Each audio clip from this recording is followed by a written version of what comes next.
Hello दोस्तों, मेरा नाम अभिषेक है। मैं आप लोगों का स्वागत करता हूं अपने YouTube channel invest and grow up में। दोस्तों, मेरा ये चैनल ईटीएफ से रिलेटेड वीडियोस अपलोड करता हूं। मैं इस पे ईटीएफ की जानकारी देता हूं, उसमें स्विंग ट्रेडिंग कैसे करते हैं और भी बहुत कौन से ईटीएफ में अच्छा रिटर्न बनता है चाहे, और उसमें बहुत सारे मैं स्ट्रेटेजी को भी शेयर करता रहता हूँ अक्सर। तो मैं उसी दौर को आगे करते हुए इसमें मैं आज एक आपको बताने जा रहा हूँ कुछ नए ईटीएफ्स के बारे में। ठीक है, आज मैं आपको कुछ नए टिप्स के बारे में जानकारी दूंगा कि उसमें कैसा रिटर्न है, उसका फ्यूचर प्रोस्पेक्ट क्या है, उसमें कौन कौन से स्टॉक्स हैं, क्या उसमें इन्वेस्ट करना सही रहता है या नहीं रहता है। इन सभी चीज़ों पे मैं अभी डिस्कस करूंगा। तो कुछ ईटीएफ्स, नए ईटीएफ्स के बारे में मैं बताने जा रहा हूँ आज आपको। ठीक है, तो दोस्तों चलिए इसी बात को अब शुरू करते हैं। मैं अपना वीडियो आज का शुरू कर रहा हूँ इस पर। ठीक है, तो आज मैं जो आपको नया ईटीएफ बताने जा रहा हूँ, आप लोगों ने देखा होगा कि जब भी किसी स्टॉक का या किसी ईटीएफ का या किसी म्यूचुअल फंड का, किसी का भी हो, आप लोग जानते होंगे अल्फा क्या होता है, बीटा क्या होता है। अगर नहीं जाना, देखिए अल्फा क्या होता है मैं सिंपल से बताता हूँ। कोई भी स्टॉक या कोई भी ईटीएफ या कोई भी म्यूचुअल फंड जितना ज़्यादा अल्फा जनरेट करेगा, इसका मतलब है उसका रिटर्न परसेंटेज उतना अच्छा होगा, यानी कि वो उतना ज़्यादा रिटर्न अपने बेंचमार्क से ज़्यादा देगा या इंडेक्स को उतना अच्छा वो बीट करेगा। यानी कि एक अपने यहाँ पे अल्फा, निफ्टी अल्फा का एक अपना इंडेक्स भी है, उसमें वही सारे स्टॉक्स आते हैं जिसका अल्फा सबसे ज़्यादा है। वैसे इंडेक्स के होते हैं और मैं उस इंडेक्स के बारे में भी बताऊंगा अभी आपको, आप देखेंगे। फिलहाल मैं आपको उस ईटीएफ के बारे में बताता हूँ। वो ईटीएफ कोटक का है। ठीक है, कोटक अल्फा 50 ईटीएफ करके है, जिसको आप लोग अगर सर्च करेंगे तो वो कोटक, यहाँ देखेंगे, यहाँ पे किस नेम से सर्च आता है। जब आप उसको सर्च करेंगे तो यहाँ पे आएगा वो, देखिए, कोटक निफ्टी अल्फा 50 करके। या आप इसको अगर सर्च करेंगे, जैसे कोई जीरो दावे जब ट्रेड करते हैं तो कोई उसमें अल्फा करके सर्च करेंगे तो वो आ जाएगा। ठीक है, अब आप देखिए कि इसमें होते कितने, 50 है तो मतलब 50 स्टॉक्स हैं इसमें। देख लीजिए, यहाँ पोर्टफोलियो में दिख रहा होगा 50 स्टॉक्स हैं। ठीक है, और 50 स्टॉक्स के अंदर है कौन कौन से स्टॉक्स हैं जो अल्फा ज़्यादा जनरेट करते हैं, तो आपको मैं दिखाता हूँ। इसमें वही सारे स्टॉक्स होते हैं जो अल्फा ज़्यादा जनरेट करते हैं। देखिए यहाँ पे, यहाँ से सारे नाम आएंगे। कोचिन शिपयार्ड, रेल विकास निगम जिसको आरवीएनएल भी कहते हैं, Trent Limited, Oil India, BSC, Inox winds, यानी बहुत सारे ऐसे मिड कैप और ये सब सारी कंपनियां हैं इसमें। लगभग इसमें सारी, मुझे लगता है मिड कैप। इसमें आप देख सकते हैं कि मिड कैप का परसेंटेज क्या है, तो आपको शायद यहाँ से पता चल जाएगा। मैं अगर इसके स्नैपशॉट पे जाता हूँ, समरी पे अगर मैं इसका देखना चाहूँगा, तो अब आप यहाँ पे देख सकते हैं कि इसमें मिड कैप ज़्यादा होंगी और लार्ज और स्मॉल कैप भी, लार्ज कैप्स में कम होंगी। क्यों? क्योंकि सारे स्टॉक्स को मैं समझ रहा हूँ कौन से स्टॉक्स हैं।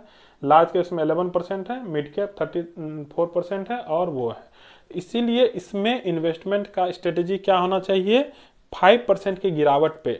अगर कोई इसमें इन्वेस्ट करना चाहते हैं तो मिनिमम 5% की गिरावट पे बाय करना है और उसी तरह चलना है, मिनिमम 5% की गिरावट पे चलना है। ठीक है, ये सारे एग्रेसिव में पोर्टफोलियो में आप इसको शामिल कर सकते हैं। ठीक है, एक ये ईटीएफ के बारे में नया बता रहा हूँ आज आपको। ठीक है, इसका आपने पोर्टफोलियो देख लिया, चलिए हम लोग इसका रिटर्न परसेंटेज भी देख लेते हैं। ठीक है, हम लोग कोटक अल्फा का रिटर्न परसेंटेज भी देख रहे हैं। जैसे कि यहाँ पे ये कोटक अल्फा लगा हुआ है, निफ्टी कोटक निफ्टी अल्फा 50।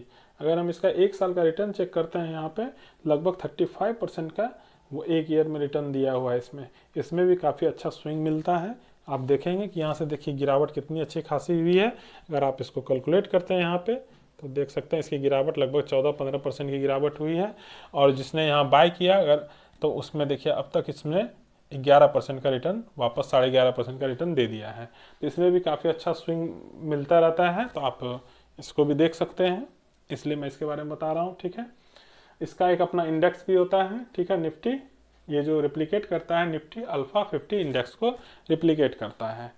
अब आप कहेंगे सर वो इंडेक्स कहाँ है, तो वो भी अब चलिए। हाँ, एक चीज़ और जो सबसे इंपॉर्टेंट है, मैंने क्या कहा है कि जब भी कोई ईटीएफ चूज़ करते हैं नया, तो हम लोग उसका वॉल्यूम जरूर देखते हैं। और एक चीज़ याद रखिएगा, मैं एक नया पॉइंट बता रहा हूँ आज, वॉल्यूम ही सिर्फ नहीं देखना है। अगर किसी ईटीएफ में इन्वेस्ट करना है तो क्या मैं इन्वेस्ट कर रहा हूँ, बाकी इन्वेस्टर्स क्या कर रहे हैं उसमें, क्या सच में उसमें।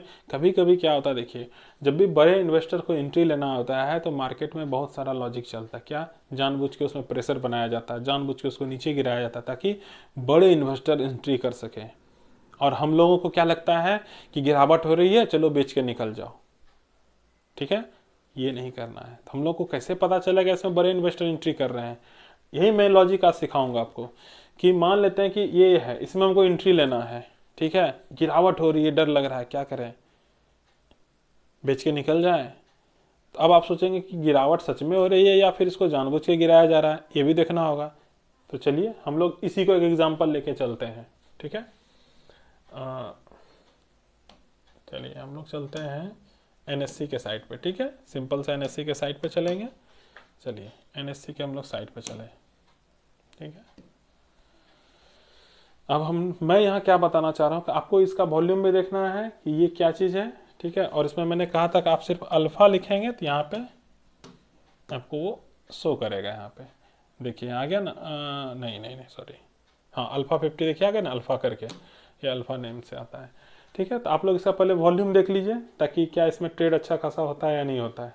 तो चलिए हम लोग इसके हिस्टोरिकल डाटा में जाएंगे और इसका वहाँ आप वॉल्यूम देख लीजिए। यहाँ पे देखिए कितना अच्छा वॉल्यूम है, 4 लाख, लगभग 5 लाख, 8 लाख, 11, 12, 12, 9, 7, 8, 5, 15, 12, वॉल्यूम काफ़ी अच्छा है। इसलिए मैं कहता हूँ मैं जो भी ETF आपके लिए चूज़ करके लाता हूँ वो सारा मैं खुद जब तक चेक करके मैं खुद संतुष्ट नहीं होता हूँ तो मैं आपको नहीं बताऊँगा कभी। तो आप देख लीजिए कितना अच्छा वॉल्यूम है इसका।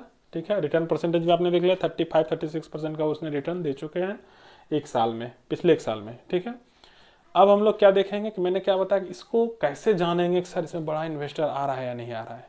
अगर इसमें गिरावट हो रही, इसमें नहीं किसी में भी, मैं एक एग्जांपल बता, अगर किसी भी ETF में गिरावट हो रही है, ठीक है, लेकिन अब यहाँ आते हैं ट्रेड इन्फॉर्मेशन में, लेकिन डिलीवरी पोजीशन आप यहाँ देखिए, ये डिलीवरी पोजीशन है, 72% का डिलीवरी है।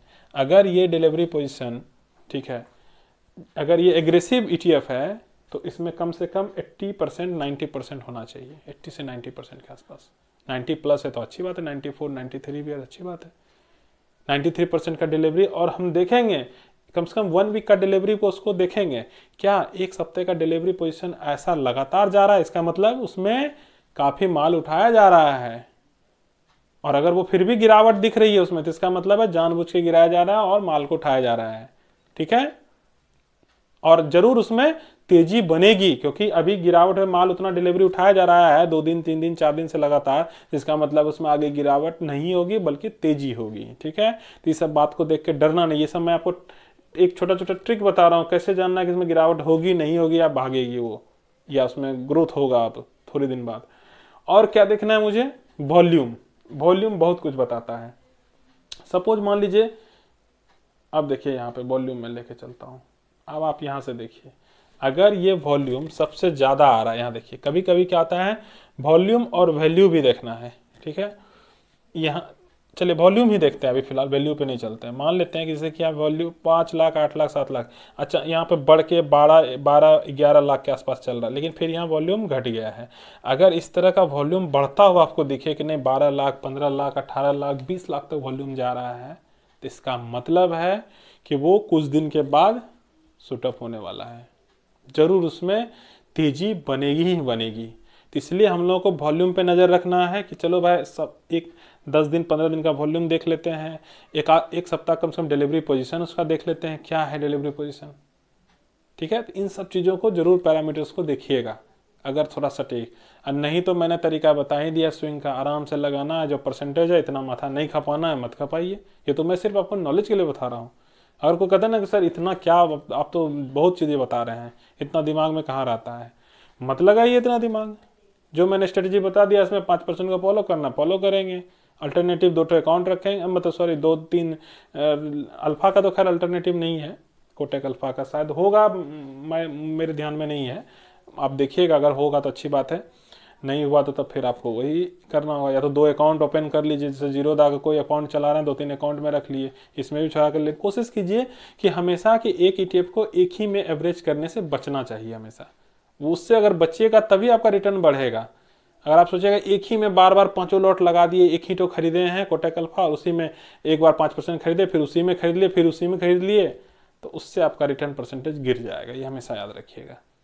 सिर्फ कोटक अल्फा ने कोई भी ETF में ऐसा कीजिएगा, तो इसे करने से गलती से बचना है, तभी आपका रिटर्न ग्रो करेगा। ठीक है, तो आप समझ गए कोटक अल्फा। ठीक है, काफ़ी लंबा चाह रहा है वीडियो, मैं थोड़ा सा और एक बता देता हूँ, और एक ETF मैं बता देता हूँ जल्दी से कोटक अल्फा के साथ साथ, जिसका अच्छा खासा रिटर्न है, वो है निफ्टी नेक्स्ट 50 का। अगर मुझे निफ्टी नेक्स्ट 50 में इन्वेस्ट करना हो तो कौन सा ETF में जाएंगे, मैं पहले बता चुका हूँ। कौन सा ETF किस इंडेक्स को रिप्लिकेट करता है, ये मैं पहले भी बता चुका हूँ, मेरे वीडियो सेक्शन में देखिए हुए मैं बताया हुआ हूँ। तो मैं उसके बाद बोला था जो जो ETF बचा हुआ है मैं बारी बारी से उसको भी समय मिलेगा तो बताता चलूँगा। कौन सा, जूनियर 20। चलिए हम लोग जूनियर 20 को फटाक से चेक कर लेते हैं, जूनियर 20 क्या है। चलिए हम लोग चलते हैं जूनियर 20 पे। चलिए हम लोग जूनियर 20 का पहले पोर्टफोलियो देख लेते हैं, क्योंकि निफ्टी नेक्स्ट 50 को रिप्लिकेट करता है, मतलब निफ्टी नेक्स्ट 50 में जो स्टॉक है वही उसमें आएंगे, सिंपल सी बात है। लेकिन फिर भी मैं आपको जूनियर 20 का हम लोग पोर्टफोलियो देख लेते हैं एक बार। ठीक है, क्या इसमें वही सारे स्टॉक है कि नहीं। आप स्टॉक को चाहें तो अपने इंडेक्स से कंपैरिजन कर लीजिएगा, वीडियो लंबा होगा इसलिए मैं फटाफट कर रहा हूँ। निफ्टी नेक्स्ट 50 का जूनियर 20 देखिए यहाँ लिखा हुआ है निफ्टी नेक्स्ट 50, अब कन्फ्यूजन हो गया होगा दूर। ठीक है, ये एक कैटेगरी में भी लिख रहा है, इंडेक्स फंड ETF है ये। ठीक है, निफ्टी नेक्स्ट, इसमें 50 स्टॉक होंगे। अब आप देख लीजिए इसमें स्टॉक कितने हैं और इसका रिटर्न परसेंटेज देखिए। अगर इसको स्पेशली सब हिंदुस्तान एरोनॉटिक्स, ठीक है ना, लिमिटेड, हॉल का रिटर्न परसेंटेज बहुत ज़्यादा है। ठीक है ना, इसने इतना सारा रिटर्न दिया कि कई सारे रिकॉर्ड तोड़ दिए हैं हॉल ने। ठीक है ना, ये इसके अंदर आता था, डिविस लैब, वेदांता, ये सारी बहुत बहुत अच्छी सब कंपनियां हैं इसके अंतर्गत, 50 कंपनी का जब आप नाम देखिएगा। चलिए हम लोग अब इसका फटाफट रिटर्न परसेंटेज देख लेते हैं कि चलिए कि जूनियर 20 का रिटर्न परसेंटेज क्या रहता है। जूनियर 20 का हम लोग रिटर्न परसेंटेज एक बार देख लें। ठीक है, तो हम लोग को थोड़ा सा अच्छा लगेगा कि क्या रिटर्न परसेंटेज का सच में ठीक है या नहीं है। 6 मंथ में ये है, ईयर टिल डेट में 36%, और 1 ईयर में जब देखते हैं, देखिए रिटर्न क्या है, 44% के आसपास है। क्योंकि इसमें अभी फिलहाल कितने की गिरावट हो चुकी है, यहाँ से अगर हम लोग कैलकुलेट करते हैं तो लगभग 5% की गिरावट हुई है। यानी कि अगर हम 5% को ऐड कर दें तो लगभग इसका रिटर्न परसेंटेज कितना चला जाएगा, 50% के आसपास चला जाएगा रिटर्न परसेंटेज, क्योंकि इसमें काफ़ी गिरावट हो चुकी है। ठीक है, निफ्टी नेक्स्ट 50 में तो लगभग इसमें 50% का रिटर्न मिल जाता है, इसलिए ये काफ़ी वोलेटाइल भी है ये। ठीक है, इसमें कम से कम 5 से 6% की गिरावट पे ही इसमें स्ट्रेटेजी होनी चाहिए। रिटर्न परसेंटेज आपने देख लिया। चलिए हम लोग फटाफट अब क्या करते हैं, इसका वॉल्यूम भी एक बार देख लेते हैं, क्या वॉल्यूम सही है या नहीं है। जूनियर 20, ठीक है, ये रहा। चलिए हम लोग जूनियर 20 का एक बार हम लोग क्या करते हैं, वॉल्यूम देख लेते हैं। चलिए हम लोग इस पर वॉल्यूम पे आ गए। ठीक है, इसका वॉल्यूम देख लीजिए, अच्छा वॉल्यूम है। हमेशा देखिए 50,000 1 लाख से अबव रहे वॉल्यूम अच्छा माना जाता है। ठीक है, लगभग 2 लाख सब लगभग के 2 लाख के आसपास है। यहाँ 1,33,000 है, 2 लाख के आसपास है, तो अच्छा है वॉल्यूम इसका। ठीक है, अच्छे से ट्रेड हो जाएगा, आपका कोई दिक्कत नहीं होगा इसमें बाय सेल करने में। ठीक है, तो ये भी एक अच्छा ETF है और इसमें काफ़ी अच्छा रिटर्न बनता है। ठीक है, ठीक है, अल्फा और जूनियर 20 ये जो दोनों मैंने बताया ये काफ़ी अच्छा रिटर्न जनरेट करके देता है, ये याद रखिएगा हमेशा। कोटक अल्फा और जूनियर 20 ये एग्रेसिव पोर्टफोलियो में आप रख सकते हैं। मैंने 11 ही बताया था शुरू में, क्योंकि ज़्यादा बता देता तो आप लोग कहते कितना सारा ETF है, लेकिन मैं ये चूज़ कर करके अच्छा ETF आपके लिए ला रहा हूँ। ठीक है, तो चलिए आज के वीडियो के लिए बस मैं इतना ही रखता हूँ, बाकी और मैं ETF लाऊंगा। ठीक है, जिसके बारे में मैं डेली एक ETF की जानकारी दूंगा।